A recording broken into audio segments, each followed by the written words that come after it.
Follow me along on this puzzle for a minute. The United States is a huge market for seafood, but despite having millions of square miles of coastline and ocean access, we import at least 2/3 of the seafood we consume. Now, of that 2/3, half of that seafood, mostly shrimp and salmon, is farmed, as opposed to being wild caught. This is called aquaculture. There are dozens and dozens of species that are cultured. Think of oysters, clams, and mussels, shrimp and crayfish, fish like trout, catfish, salmon, and even plants or seaweeds like kelp. U.S. aquaculture production is relatively tiny, especially, again, considering those millions of miles of ocean. And it has stayed constant over the last 20 years. By contrast, other countries' aquaculture production has increased many-fold, and we're buying it. By consuming so much imported seafood, I would argue that we're missing out on the benefits of local production, creating jobs here, growing seafood under our laws and regulations. So why can't the U.S. use aquaculture to make up the gap between our hungry demand and the large amount of seafood that we're importing? It's complicated. Yeah. This is Dive In with NOAA Fisheries. I'm John Sheehan.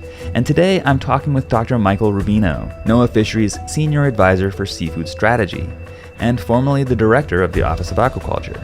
He's been thinking a lot about these issues, about farmed seafood's place in the greater industry, how technology and innovation have made it safer and more sustainable, and recently he published an article about U.S. aquaculture policy considerations, outlining some opportunities and challenges facing it. Dr. Michael Rubino, welcome to Dive In with NOAA Fisheries. Thanks so much. Glad to be here with you. So why should Americans get on board with aquaculture? What is so great about farming seafood rather than wild caught? Well, they're both important, and they're part of a spectrum of technologies to produce seafood, from pure hunting to pure farming, and a variety of technologies in between. For example, take the salmon hatcheries on the West Coast, where the salmon are grown in a hatchery, which is a form of aquaculture, for the first part of their life and then released into the environment. I think in addition to growing more here at home, the other concerns or issues from a public policy perspective that have emerged in the past several years are concern about public health and nutrition and the important role that seafood plays, accelerating climate change, and then the disruptions that the coronavirus caused in our markets. All three of those are prompting a reassessment of the role and potential of aquaculture in the U.S. So let's start with nutrition. Americans are not eating as much seafood as they should be or could be, and yet our seafood production has kind of maxed out. Federal nutrition guidelines are urging Americans to double their seafood consumption, so to go from 1 meal a week per person per capita to 2 meals a week. Where is all that seafood going to come from? We've done a great job of putting all of our wild stocks under management and rebuilding programs in the U.S., but even that's not enough to supply our current seafood needs, let alone doubling seafood consumption. So really, we have a choice. We can continue to import more and more seafood, largely from aquaculture, or we can grow more of it here. And from a policy standpoint, how is climate change driving the conversation towards aquaculture? Well, climate change is putting stress on all of our food systems. In some places, fish stocks are in decline because of changing composition or temperature or alkalinity of the water. Crab in Alaska is on the verge of a shutdown this year, for example, because the numbers are so low. So what aquaculture does is it expands the supply options. Now, certainly, aquaculture industry is not immune to climate change, but it's got a little bit more flexibility to respond by adapting species, technologies, locations to new climatic conditions. Take the example of Maine, or New England in general. There are no lobsters left in Long Island. They've all moved up to Maine, so fishermen in Maine are doing very well at the moment, but there's a fear that lobsters, with the temperature gradient moving up the coast, are going to move further north to Canada or to deeper water offshore where it's colder. So the state of Maine, from a policy perspective, has really looked at what are other ways to make a living on the water. And you've got fishermen, and especially sons and daughters of fishermen and others in coastal communities, being trained in oyster, clam, mussel, seaweed farming, in some ways as a hedge against the future, but also to contribute to local seafood supply and to keep all those working waterfronts going. And isn't aquaculture more sustainable environmentally than, some forms of terrestrial agriculture? Yeah, I'd like to use the word efficiency from a couple of perspectives. So aquaculture is one of the most efficient ways to produce protein. So it uses up very little space. It's efficient use of water and feed. Some forms of aquaculture like mollusks, oysters, clams, mussels, and seaweed don't require any food at all. They actually take excess nutrients out of the environment. So given its low carbon footprint and efficient use of resources, aquaculture is increasingly viewed as part of a food system strategy designed to reduce or mitigate the effects of climate change. And lastly, you mentioned the supply chain issues that were sort of laid bare by the pandemic. How can aquaculture be a solution? Well, I think if we can think back 2 years to the spring of 2020, COVID turned our world upside down. All of a sudden, restaurants, trade shut down, and the U.S. seafood industry was particularly hard hit because it depended so much on the restaurant trade and on exports. About 40% of U.S. wild catch is exported, either to markets overseas or for overseas processing. So shut out of restaurants, people turn to supermarkets. And forms of seafood that supermarkets sell, canned tuna fish, frozen seafood, as well as fresh farm salmon, continued to keep coming. So seafood consumption in 2020 actually went up, even though both wild capture and aquaculture in the U.S. producers were really hard hit, with revenues down anywhere from 10 to 80%. It really forced the industry to think about their whole supply chain. Where are the supply options and where is it coming from? We've heard a lot about reshoring manufacturing. Well, the same applies to seafood. Can we grow more here at home? Can we make better use of our wild catch? So that whole discussion is going on, and aquaculture could play a big role there. So I think you can make the case very well that farm seafood is very, very good for us. In a lot of ways, it's very good for the environment, and it can be a real boon to local economies. So why don't we have more of it? It's complicated. So let me run through a few reasons. I think with a few regional exceptions like catfish and crawfish in some of the southern states or oyster farming in the northwest of Virginia, Americans haven't really embraced seafood farming. We haven't made room for it in our neighborhoods. And part of it is that most people don't know what aquaculture is. We all grow up learning about farm animals and reading books to our kids about the family farm, but very few people know what an oyster farm or a fish farm looks like, or that much of the seafood they buy or eat in restaurants is farmed. Another challenge is what I would call the new kid on the block issue. How do you make room in, especially our coastal and marine environments, for another use?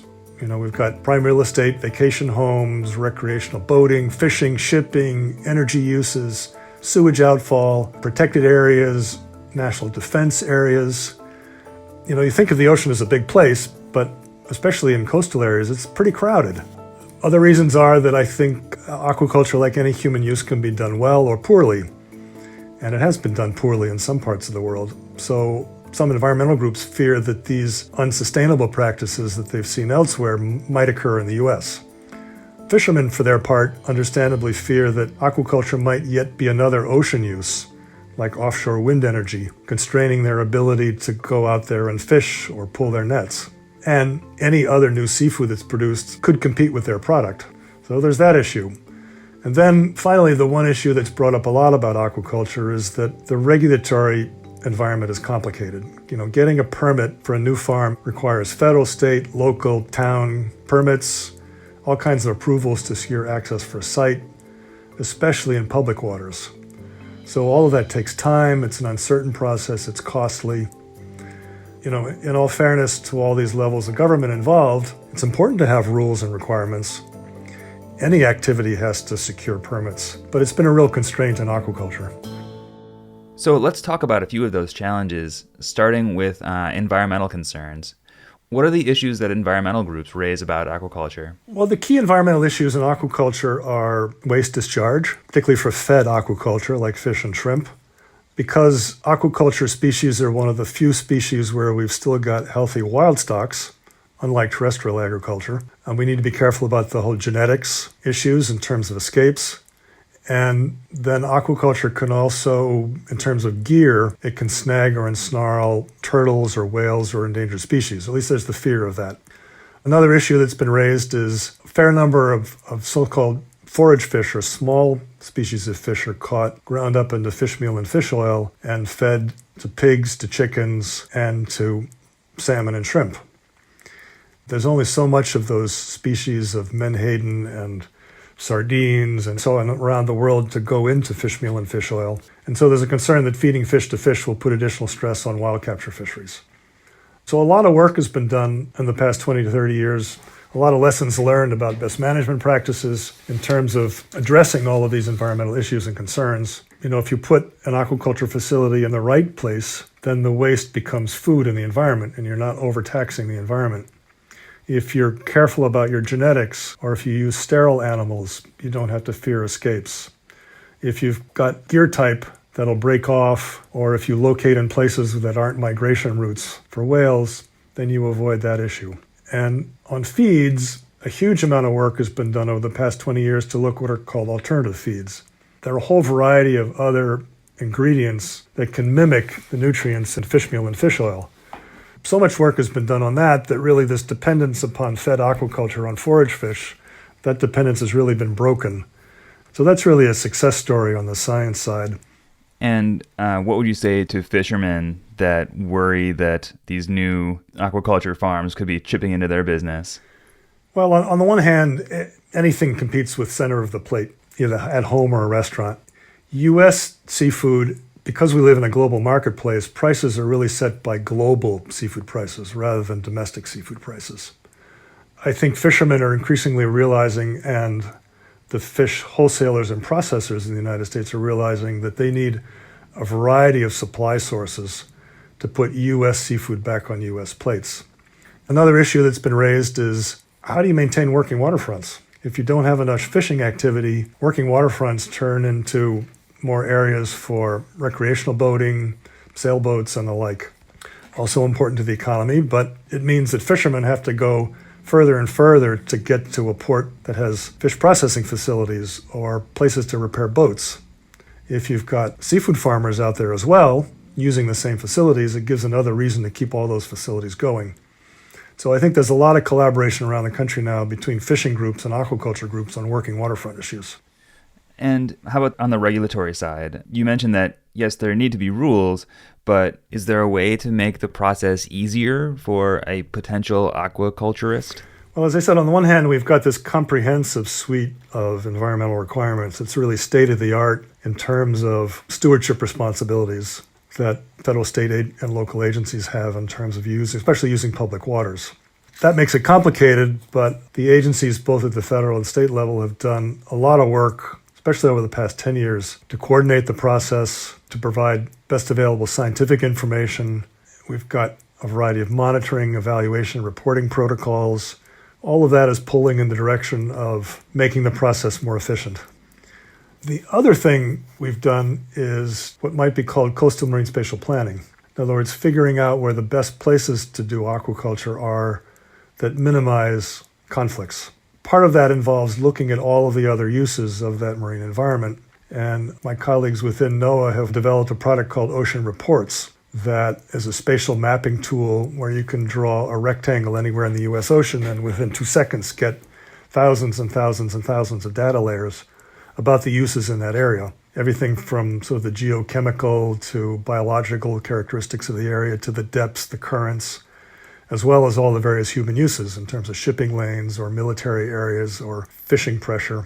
And you can use that information then to sit down with fishermen or state and federal agencies or the military or shipping companies to sort of do an optimization of finding those places that are best for aquaculture but that minimize the conflicts. The next part of that process then is to do not just the stakeholder dialogue, but also the environmental review for those areas in advance of any permit applications coming in, so that each company doesn't have that burden of proof of having to do a full-blown environmental impact assessment. A lot of the information has already been gathered in advance.